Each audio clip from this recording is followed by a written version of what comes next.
Então, entrando na lei de Hess em si, e retomando aquele conceito do estado alotrópico, que a gente vai perceber que ele vai ser importante aqui no processo, nós temos o seguinte: como eu disse, a gente tem duas formas, que é o carbono gerando a grafite e o carbono gerando o diamante. Há de se imaginar que até pelo valor que a gente agrega ao material em si, o carbono, ao se organizar na forma de diamante, tem muito mais energia envolvida do que o carbono que se organiza na forma de grafite. Tanto é que o carbono na forma de diamante, ele é mais raro do que o carbono na forma de grafite. Por que então? Por causa que a organização para se tornar diamante, ela é muito mais complexa, ela demanda muito mais energia do que a anterior, e por isso que ela é mais rara, e por isso que nós agregamos valor financeiro também maior. Então, experimentalmente eles chegam a essa conclusão, que a entalpia do carbono grafite, ela é inferior à entalpia do carbono diamante. Ou seja, eu preciso de muito mais energia para elaborar o carbono diamante. Beleza. Mas a gente não pode esquecer que no fim das contas tudo é carbono, só que organizado de formas diferentes. Então a gente pode pensar que, independente de se é de grafite ou se é diamante, digamos que eu cometo o pecado de queimar diamante, eu vou chegar ao resultado do CO2 da mesma forma que eu chego a partir do grafite. Não há erro quanto a isso. Então, por meio dessa queima, que eles detectaram essas informações, que a energia liberada me dá uma ideia da energia acumulada no carbono grafite, assim como no carbono diamante. Por isso que eles perceberam isso, e isso vai acontecer com diversos outros átomos que tiverem polimorfos. Mas excluindo o conceito e a atrocidade de eu queimar carbono diamante, a menos que a gente seja muito podre de rico para fazer isso, vamos ficar com o carbono grafite, que é mais tranquilo de pensar na possibilidade de queimá-lo. A gente tem o seguinte, que o carbono grafite, ele, quando queimado, se a gente lembrar lá nos conceitos do que é uma combustão, a combustão nada mais é do que uma reação química, onde o oxigênio é o comburente, é o combustível, ou é o comburente, um dos dois, eu não me lembro agora com exatidão, mas é o cara que promove a queima. E esse cidadão, se a queima for com o oxigênio necessário, ela se dá uma queima completa, uma combustão completa, gerando CO2. Se o oxigênio necessário não for colocado ali no ambiente para que a queima ocorra, ela gera uma queima incompleta, gerando monóxido de carbono, que esse, por sua vez, se ficar aprisionado no local onde a combustão está presente e eu continuar alimentando de oxigênio, ele finaliza então a sua combustão chegando a CO2. Então a gente teria uma situação semelhante a essa daqui. Na verdade, antes de a gente chegar lá, essa aqui é a ideia do carbono diamante e do carbono grafite. Como eu disse, o gráfico sempre vai aparecer. Então aqui está demonstrando que o carbono diamante ele está um patamar acima do carbono grafite, ou seja, ele está com mais energia. Então graficamente seria isso. Mas voltando lá ao que a gente estava falando, o carbono grafite, então, ao ser queimado, ele pode, tendo a quantidade de oxigênio necessária, queimar por completo, chegando ao CO2, como ele pode inicialmente passar por uma queima incompleta, gerando monóxido de carbono, que eu continuo alimentando com oxigênio para impedir que a queima pare, que ela seja cessada, e aí sim chegando ao CO2. Então perceba que nós temos dois caminhos para chegar no mesmo local. E isso é uma coisa muito interessante, porque o conceito de calor, quando a gente pensa em entalpia, e isso é uma exclusividade da entalpia, eu posso medir produto e reagente porque não importa qual que é o caminho que ele percorreu. Eu só quero saber o que aconteceu no começo e o que aconteceu no final. O que aconteceu no meio não me importa. Isso é interessante, é uma evidência científica legal. Porque, ó, por exemplo, eu tô lá, pego o carbono grafite, aí lá no final eu percebo que todo ele foi convertido a CO2. Não me interessa se ele pegou o caminho direto ou se ele pegou o caminho com um intermediário. Tanto faz. Para mim o que me importa é que o dito cujo vire CO2. É só isso. Então, observando essa característica, os caras com uma experimentação, com cálculos, com deduções matemáticas, eles chegaram à seguinte conclusão. Na verdade, o Hess, que é o cara que dá o nome à lei, ele chegou à seguinte conclusão: não importa o caminho que a gente vai percorrer, o que importa é o início e o fim. Mas se eu tiver mais de um caminho, se eu tiver 2, 3, 4 caminhos, eu posso usar esses caminhos para poder saber como que alcançar esse final ele vai surgir. Então, por exemplo, eu tenho esses 2 caminhos, o primeiro caminho e o segundo caminho. Digamos que existisse um terceiro caminho, mas que ele é muito difícil de ser percorrido. Eu tenho que trabalhar toda uma questão de manipulação de temperatura, pressão, volume, para que um terceiro caminho surja. Então ele é mais teórico do que prático. Mas no laboratório eu consigo com tranquilidade executar o primeiro e o segundo caminho. Talvez pelo primeiro e o segundo, que eu consigo obter resultados lá no laboratório, resultados que são confiáveis, eu manipulando algebricamente as equações que descrevem o primeiro e o segundo caminho, eu consigo chegar no terceiro, que é algo teórico, que eu não vou conseguir reproduzir em laboratório, e consigo, por meio dos outros 2, ter uma estimativa do qual seria a energia necessária para percorrer esse terceiro caminho. Isso é muito importante. Não sei se algum de vocês que estão me ouvindo vai seguir caminho para a área de saúde, mas em bioenergética, no ramo da bioquímica, ele se utiliza muito dessa ferramenta. Por quê? Por causa que a gente tem reações do corpo humano, ou até, se a gente for, sei lá, pensar na fotossíntese, caso alguém surja uma futura agrônoma, uma futura veterinária que vai estudar metabolismo de algum animal mais específico, ou alguém que vai estudar algum ser vivo que tem um metabolismo muito particular, às vezes é difícil reproduzir as reações que o corpo humano ou alguma outra estrutura viva gera. Então o que a gente faz? A gente se baseia no que é mais fácil de eu reproduzir para chegar naqueles caminhos mais complexos. E eu só consigo fazer isso por causa que a lei de Hess me mostrou matematicamente que isso é possível. Então, graças a ela que eu consigo resultados que seriam muito, muito difíceis de eu conseguir reproduzir isso no laboratório. Seria complicadíssimo de fazer isso. Então, eu tenho essa estratégia para chegar nesses resultados. Então, como é que funciona isso? Funciona da seguinte forma. Eu tenho, por exemplo, esse caminho 1, um caminho 2 e um caminho 3.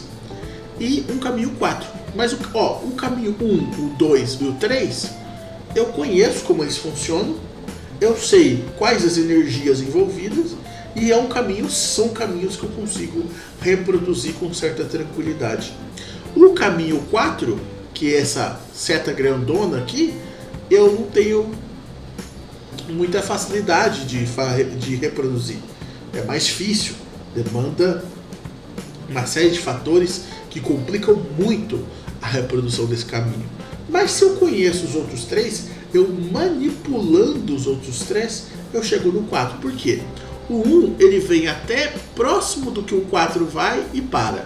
O 2 parte da onde o 4 parou e retorna. O 3 parte da onde o 2 encerrou e vai até onde o 4 se encerra.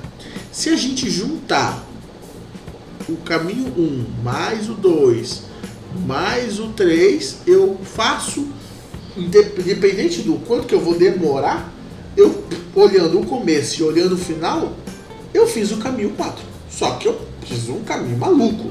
dei 1 milhão de voltas, e subi, desci, não importa, essa que é a jogada. Desde que eu saia de um ponto A e chegue a um ponto B, o caminho que eu percorri não faz a menor diferença. O importante é sair do ponto A e chegar no B. Ah, mas como é que você fez para chegar aqui? Não esquenta a cabeça com isso não. Eu cheguei, isso que importa. Então é basicamente isso que a lei de Hess fala. Não quero saber qual caminho você percorreu. Você chegou no caminho, no ponto que eu quero? Cheguei. Então tá beleza. Então eu posso tomar várias possibilidades de caminhos desde que eu atinja o meu objetivo. Se eu tiver então um ferramentário de caminhos diversos que aparentemente não tem uma conexão nenhuma um com o outro, mas que somados geram o que eu quero, é isso que a lei de Hess me diz então. Então, se eu quero o ΔH total de um caminho que eu não consigo executar, mas eu tenho outros 3 que juntos geram o que eu quero, então beleza, então fechou. Então o ΔH total é igual ao ΔH1, que está positivo, aí mais o ΔH2 ele está para baixo, ele é exotérmico, então menos ΔH2 mais o ΔH3 é positivo, ΔH3. Então tudo é uma soma, sempre vai ser só soma, só que você tem que lembrar que a partir do momento que a gente troca isso aqui por valores, vão ter valores que vão ser positivos e vão ter valores que são negativos. Os valores aqui do ΔH2, por ser uma reação exotérmica, ele vai assumir um valor negativo, que aqui é ESO. Por isso então que eu fiz esse ajuste com o sinal negativo ali. Aí é só pegar os valores, trocar ali e um abraço. O problema é saber como que eu vou manipular isso. Por isso que eu preciso das equações químicas para eu saber como que essa manipulação vai ser feita. Mas aí nos exercícios a gente vai ver isso com mais calma. Então, por exemplo, aqui ele volta lá no comecinho de tudo. Ele pega o carbono grafite, ele pega o carbono grafite passando a combustão incompleta dele, assim como o intermediário do carbono grafite chegando à combustão completa. Então a lei de Hess me possibilita algumas manipulações que eu posso fazer. Dentre essas manipulações eu posso o quê? Somar diretamente as equações. Então a equação que eu desejo é essa aqui. Carbono grafite mais oxigênio dando CO2. Essa é a equação que eu quero. Então, no laboratório, o meu desejo era pegar o carbono grafite e convertê-lo todo a CO2, sem nenhum momento formar monóxido de carbono. Na prática, isso não é tão simples. Na prática, eu sempre formo um pouco de monóxido de carbono. Então, o que ele faz? Bom, eu vou pegar duas situações distintas. O carbono grafite, que ao entrar em combustão, gera um monóxido de carbono, que é algo que eu vou obter ali na prática, e esse monóxido de carbono que foi obtido, continuar a combustão dele para originar o CO2. Então o que geralmente eu recomendo fazer? O cara vai te dar essa equação problema e vai te dar as equações auxiliares. Olha para a equação problema a posição que estão as substâncias e quais substâncias te interessam. Então no meu caso, me interessa o carbono grafite, me interessa o oxigênio e me interessa o CO2. Esses caras me interessam. Os demais não me interessam. Então vamos marcar onde que esses caras estão. O carbono grafite está aqui. O oxigênio aparece nos dois. E o CO2 aparece aqui. O que eu tenho que fazer então? Eu tenho que dar um jeito de aquilo que não me interessa tem que sumir. Na primeira situação que foi apresentada aqui pra gente, apenas o fato de eu somar uma equação com a outra, eu consigo fazer sumir. Por quê? Porque a regra me diz que quando aquilo que é igual está em lado diferente, ou seja, esse CO está nos produtos, enquanto que esse CO está nos reagentes, estão em lados opostos, quando isso acontece, a regra me diz que eu posso cancelar um com o outro. Então esse CO aqui, tchau, ele evapora, ele sobe do negócio. O que estiver do mesmo lado eu somo. Então, como apenas sobrou um carbono grafite, então um carbono grafite. Pô, mas tem 2O2, mas é meio. Meio vezes 2, corta, dá 1. Então ficou 1O2. Somou. O CO já tinha ido pro saco já, não existia mais. Sobrou o CO2. Observe que chegamos na equação que nós desejamos. Ela não sumiu, ela tá ali. Então, num caso como esse, o que a gente vai fazer? A gente vai fazer o CO sumir e vai apenas somar. Então, o que o cara fez foi exatamente isso. Ó. O ΔH da equação problema é a soma dos ΔHs. Então, ele pegou o primeiro, somou com o segundo, chegando a esse resultado aqui. E aqui é o momento também de você avaliar a coerência do que você está fazendo. Porque as três reações são reações de combustão. Se são reações de combustão, automaticamente pensa numa queima. A queima está liberando calor. O sinal tem que ser negativo. Então só o fato de o seu sinal ter dado negativo já te diz que você está no caminho certo. Ah, mas eu fiz o sinal deu positivo. Opa, sinal vermelho. A reação ela é conhecida, é uma queima. Eu sei que ela libera calor, ela não absorve calor. O ambiente esquenta, não esfria. Então não pode dar positivo. Então eu já sei que alguma coisa eu fiz de errado. Então para essa situação aqui, somar diretão já resolveu o nosso problema. E boa parte dos casos vai ser isso. Não tem muito o que complicar não. É só fazer e tchau e benção. Não tem o que complicar. Então vamos usar um exemplo aqui para a gente ver isso numa situação, lógico, muito mais simples, só para a gente praticar. Então considere os seguintes processos hipotéticos. O A virando B e o B virando C. Bem semelhante ao que está aqui em cima. Elabora um diagrama de entalpia. Então o diagrama de entalpia é aquele gráfico. Seria um gráficozinho estilo esse daqui. Então o que a gente tem? O A virando B e o B virando C. O A virando B é um processo endotérmico, ou seja, o calor que o A tinha não era o suficiente, ele absorveu energia para se tornar o B. Então digamos que o A estava por aqui, por exemplo. O que aconteceu? O A absorveu uma certa quantidade de energia, vamos escrever o patamarzinho dele, então está aqui a setinha mostrando que está subindo, até chegar no B. Deixa eu colocar o B aqui. Então aqui está o patamar do B. Beleza? Então está ali o B. O B acumulou uma certa quantidade de energia, mas não foi o suficiente ainda. Ele precisou acumular mais, porque a segunda reação também é endotérmica, até chegar no patamar do C. Então vou colocar o C aqui. Aí aqui está o C, patamar do C. Então ele absorveu energia de novo. Então ele absorveu energia uma vez, opa, cheguei no B, deu aquela respirada, absorveu mais energia, opa, cheguei no C. Então aqui estaria o C. Então seria um gráficozinho mais ou menos estilo aquele ali. Aí a gente tem o que? Do A para o B a gente tem o ΔH1, do B para o C a gente tem o ΔH2. Como ele quer? Agora, o problema é o A tornando-se C. O A tornando-se C é o que? É sair aqui do A e ir lá para o C. Que a gente visualmente percebe que o ΔH do A para o C é igual ao ΔH1 mais o ΔH2. Então o ΔH total nada mais é do que somar esses dois aqui. 5 mais 5, 10. 2 mais 3, 5. Com 1, 6, 60. 60 kJ. Então ficaria mais ou menos, esse seria o estilo do que a gente queria. Então é um estilão mais ou menos esse. É lógico, é um exercício de assimilação, só para a gente dar aquela treinadinha rápida. Daqui a pouco vão surgir alguns mais elaborados, mas vamos construindo o conhecimento aos pouquinhos. Aí aqui eu deixei o que eu acabei de fazer, já prontinho, bonitinho, para caso, né, se fosse o caso, não tomar tanto tempo.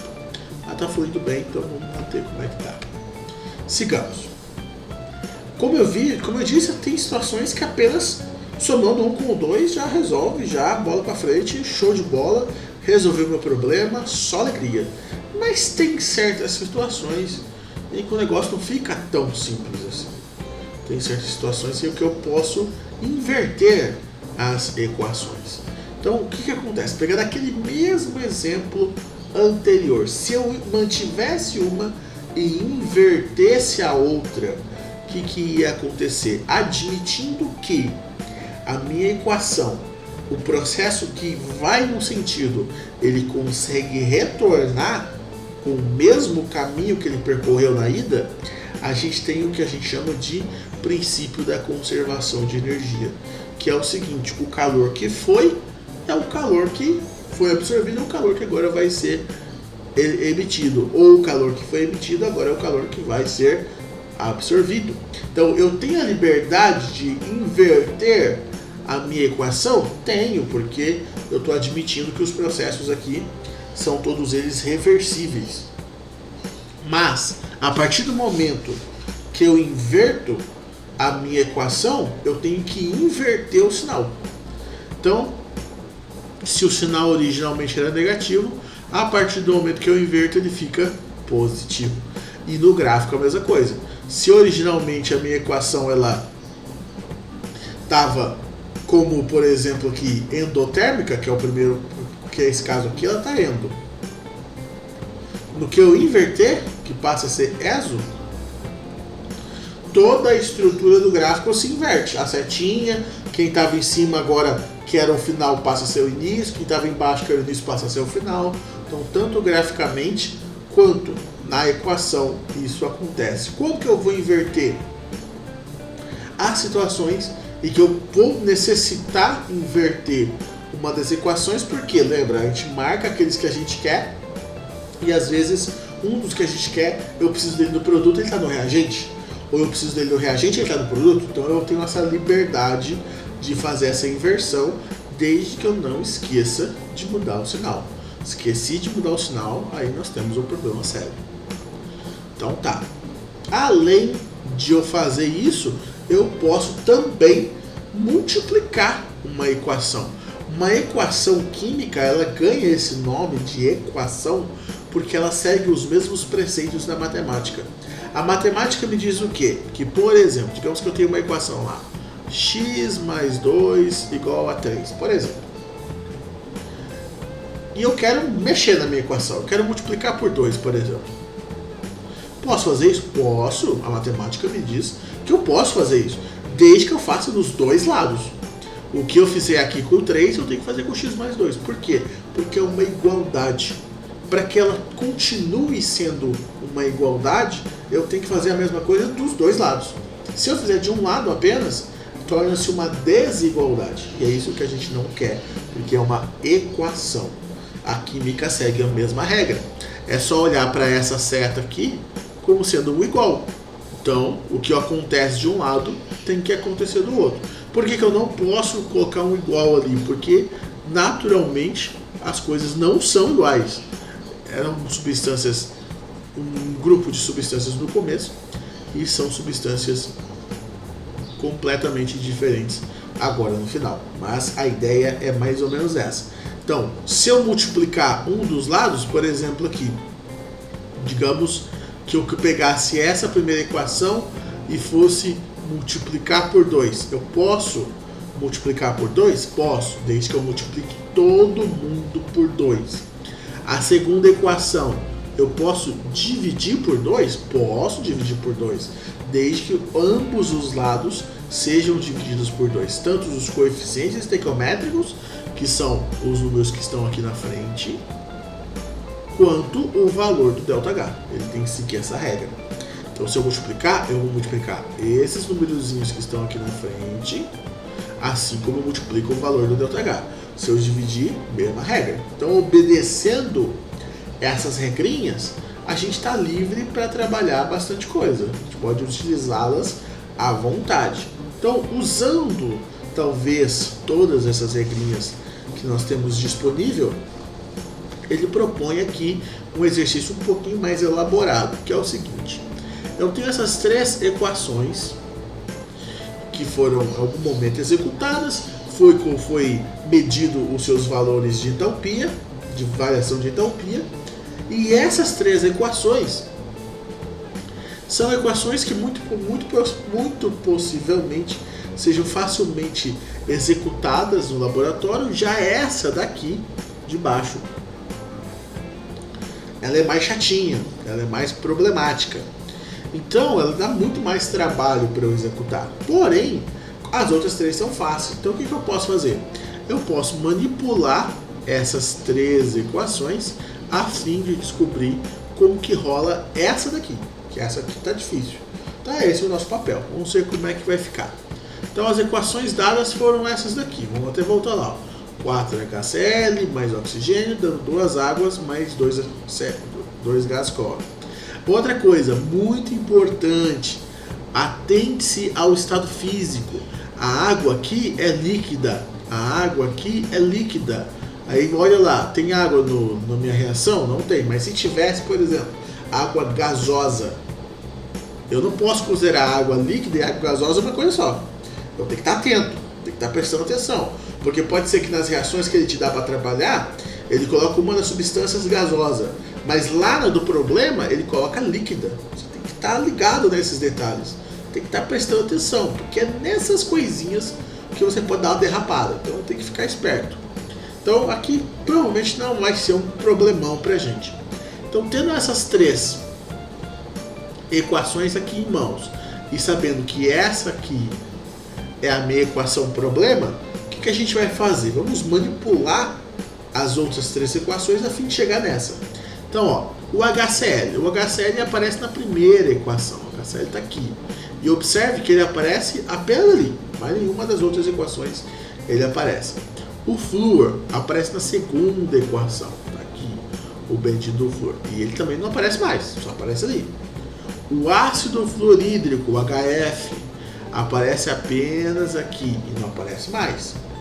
O Cl2 aparece apenas aqui e não aparece mais. Então, ó, vamos ter que trocar de cor aqui, que o preto aqui não vai ajudar muito não, o vermelho. Aqui aparece um dos caras que eu estou interessado, aqui aparece o outro, aqui aparece o outro, aqui aparece o outro. Perceba que o que sobrou não está contido na minha reação problema. Então o meu papel aqui é o quê? Primeiro, posicionar aqueles que eu estou interessado nas posições que eu quero. Segundo, me livrar daqueles que eu não quero. Então, ó, o HCl e o flúor estão nas posições que eu quero, que são na posição de reagente. O ácido fluorídrico e o cloro também estão na posição que eu estou interessado, que é de produto. Então, quanto a isso, eu não vou ter dificuldade. A minha dificuldade vai ser o quê? Eliminar os demais que eu não estou interessado, de forma que eles não me atrapalhem. Se me atrapalhar, aí nós temos um problema. Então o que a gente vai fazer? Bom, vamos lá. Eu tenho os hidrogênios aqui que eu estou interessado em fazer com que eles sumam daí. Tenho os oxigênios que eu estou interessado em fazer com que eles também sumam. E tenho as águas que eu estou interessado em fazer com que também eles evaporem do meu problema ali. Deixa eu só voltar lá na reação problema. É isso mesmo, tá? Então tá, a primeira coisa que a gente dá para fazer é fazer alguns ajustezinhos antes mesmo de subir com esse povo. Que é o seguinte, por mais que o HCl esteja na posição que eu desejo, aqui são 4 HCls, mas aqui são 2 apenas. Então não tem mais HCl do que eu estou interessado. O flúor, acontece o inverso, eu tenho meio flúor aqui. Aqui eu preciso de um inteiro, está faltando. O ácido fluorídrico. O ácido fluorídrico, a gente tem um ácido fluorídrico aqui e aqui eu preciso de 2. Também é um problema. Isso vai me dar uma atrapalhada. O Cl2, eu tenho 2 lá e eu preciso de 1 aqui. Então vamos fazer de início esses pequenos ajustes.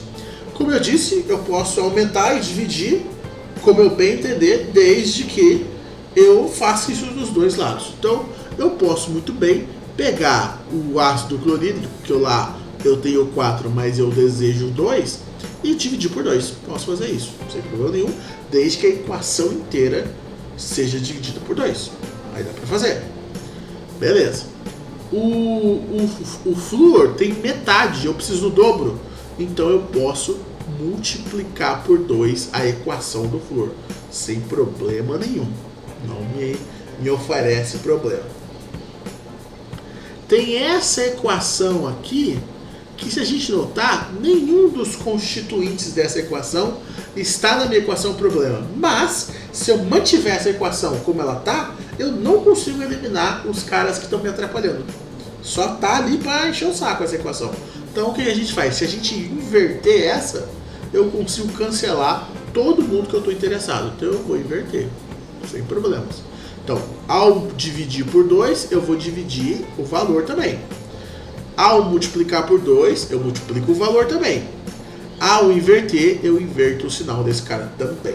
Então vamos ver como é que vai ficar. Feito esses ajustes, o que a gente tem? Primeiro de tudo, ao inverter aquela, eu consigo cancelar o povo que eu não estava interessado. Então esse aqui cai fora, esse cai fora. Esse cai fora, esse cai fora. Esse cai fora, esse cai fora. Tirei essa galera da jogada. Aqui eu tive que dar uma multiplicadinha por 2 por causa das quantidades que eu tive que fazer um ajustezinho ali, mas nada de muito complexo. Pois é só voltar lá no anterior que vai ver que multiplicando por 2 fica show de bola. Fiz os outros ajustes, que era dividir por 2, então aqui caiu pela metade. Fiz o outro ajuste, que era multiplicar por 2, então aqui dobrou. E aqui, como eu precisei multiplicar por 2 para poder cancelar todos aqueles caras que eu não estava interessado, o ΔH também sofreu uma alteração e o sinal foi invertido. Agora sim eu obtenho a equação que eu estou interessado, assim como eu consigo agora fazer a soma do ΔH. Lembra? O ΔH é igual ao H1 mais o H2 mais o H3 mais um HN, seja lá quantos Hs forem, não importa. Depois que eu arrumei tudo, aí eu posso somar. Antes de fazer todos os ajustes, não posso somar porque pode dar errado. Agora que eu já ajustei todo mundo, faço a soma e aí eu obtenho o resultado que está me interessando. Então, a equação do qual o ácido clorídrico reage com o flúor, ela libera energia, uma reação exotérmica, ou seja, o ambiente vai ficar quente, e ela foi obtida por meio das anteriores, fazendo essa soma. Então, não é difícil. Eu acho que, por exemplo, a questão de eletrólise é bem mais complexa de termoquímica, pelo menos desse tipo, só que ela exige atenção, prestar atenção no que está sendo feito para não se perder. É muito fácil se perder aqui, mas tirando isso, não tem nenhuma conta maluca para fazer, nada demais, só atenção.